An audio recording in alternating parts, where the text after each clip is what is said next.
আসসালামু আলাইকুম ভিউয়ার্স, আমার এই ভিডিওটা যে যেখান থেকে যেভাবে দেখতেছেন সবাই একটু নিজের সামর্থ্য অনুযায়ী মানবতার হাত বাড়িয়ে দিন। আমার এই ভিডিওটা যে যেখান থেকে যেভাবে দেখতেছেন সবাইকে বিনীত অনুরোধ জানাই এই অসহায় হতভাগা পরিবারের কাছে একটু মানবতার হাত বাড়ানোর জন্য। এটা হচ্ছে চুনতি ইউনিয়নের অন্তর্গত 4 নং ও 5 নং ওয়ার্ডের মধ্যবর্তী সীমানায় রোহিঙ্গাগুনা আউলিয়া মসজিদের উত্তর পাশে অবস্থিত একটি দরিদ্র পরিবার। আনুমানিক গতকাল রাত 3 ঘটিকার সময় বিদ্যুতের সমস্যা থেকে আগুনে পড়ে ছাই হয়ে যায় স্বামী শফিউল্লাহ ও স্ত্রী রহিমা বেগম। তাদের 4 সন্তানকে নিয়ে কোন রকম বাড়ি থেকে বেরিয়ে পড়েন। এই হতভাগা পরিবারের সদস্য রহিমা বেগম বলেন, 7 ফুট ফার্নিচার আছে, 3 গরু, তারপর আরো ইত্যাদি সংসারের যাবতীয় কুকুর আছে জিনিস হতে শুরু করি সম্পূর্ণ একখান মানে খেরো আর এখন বর্তমানে নাই। আই এখন শূন্য, আর তো কিচ্ছু নাই, আই অসহায়। আর মেয়ে ভর বিয়াল্লা কি কিনিলাম না বিয়া দিলাম মাই বললাই বিয়ার কুকুর আছে জিনিস কিনিলাম আর অল্প হসুয়ার সম্বল টম্বল মানে এই সমস্ত মাইবার সংসারে যা লাগে তা কিছু জিনিস জোড়াই রাখিলাম। মানে আগামী 2 মাস পরে মাইবার আমার দিবার কথা আছিল। তাহলে সুখে যাব তো টিয়া আছিল দে 37,872 টিয়া না 70 টিয়া আছিল। খালি আমার গরিবার পরে রাখি আর আগে গেই দি ঘরত বেগম ফুরি গিয়ে সম্পূর্ণ কিছু গিয়ে অনারা সন ইয়ান দি যদি থাকিলে তাহলে আর উড়ান থাকিত অনারা সাইয়ের টাল এইটার টাল দেখুন না ইয়ান দেখি আর অবশ্যই দেখি রাতে আসি দি তলা দেখি এটা আর কিছু নাই সম্পূর্ণ উগা বাত রাধি হাই বেলাই উগা দেখছি নাই মানে বেগিন এটা ওরি ওরি থেকে অনারা আর ইয়ার সন ওগুলো প্লাস্টিকের বদনা পর্যন্ত নাই।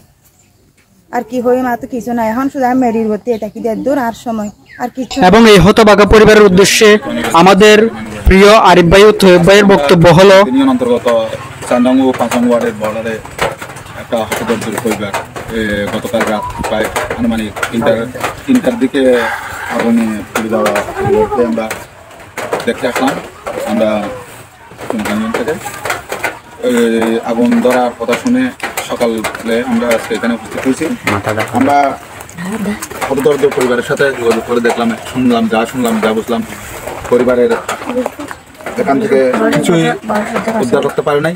2টা গরু ছিল, গরু পর্যন্ত আগুনে দগ্ধ হয়ে আহত হয়েছে। কোনো রকম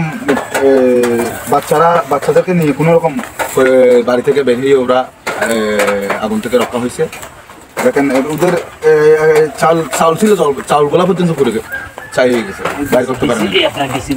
তো আমি আমাদের এলাকাবাসী এবং বাংলাদেশের বিভিন্ন সমাজসেবক দানবীর এবং প্রবাসী ভাইদের কাছে আমরা পক্ষ থেকে একটা থাকবে।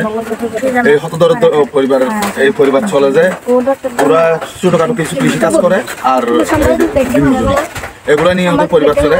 ওরা এই পরিবারের সংখ্যা হচ্ছে 4টা, 3টা ছোট ছোট। দেখেন একটা মেয়ে উপযুক্ত হয়েছে, এই মেয়ের বিয়ে ঠিক হয়েছে। মেয়ের বিয়ের জন্য এখানে 5 পথ ফার্নিচার এনে আস্তে আস্তে একটা করে রাখছে।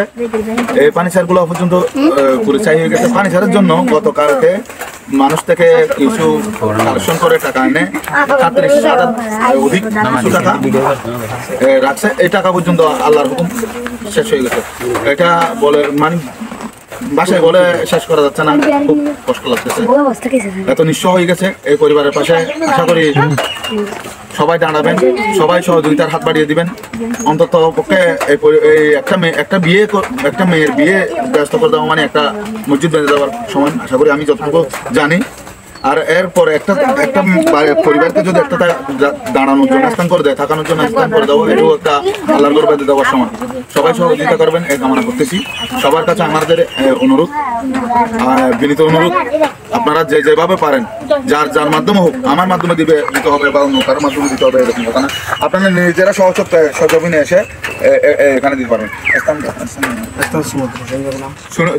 চুনতি 4 নং ওয়ার্ড রোহিঙ্গাগুনা 5 নং ওয়ার্ড রোহিঙ্গাগুনা এলাকায় মাঝখানে। এখানে আসলে আপনি যদি এলাকাবাসী থেকে জিজ্ঞেস করেন যোগাযোগ করতে পারবেন আশা করি। আউলিয়া মসজিদের পাশে এখানে আমাদের মাঝে এখন কিছু বলবেন, কিছু কথা বলবেন বগারা উপজেলা শেষ দলের আহ্বায়ক প্রিয় সহযোদ্ধা তৈবুর রহমান। আউযুবিল্লাহি মিনাশ শাইতানির রাজিম বিসমিল্লাহির রহমানির রহিম।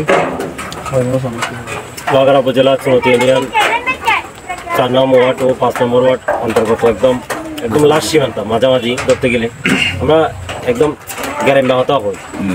একদম রোহিঙ্গা গুণা ধরতে গেলে রোহিঙ্গা গুণা একদম একটু আলিয়া মসজিদের উত্তর পাশে।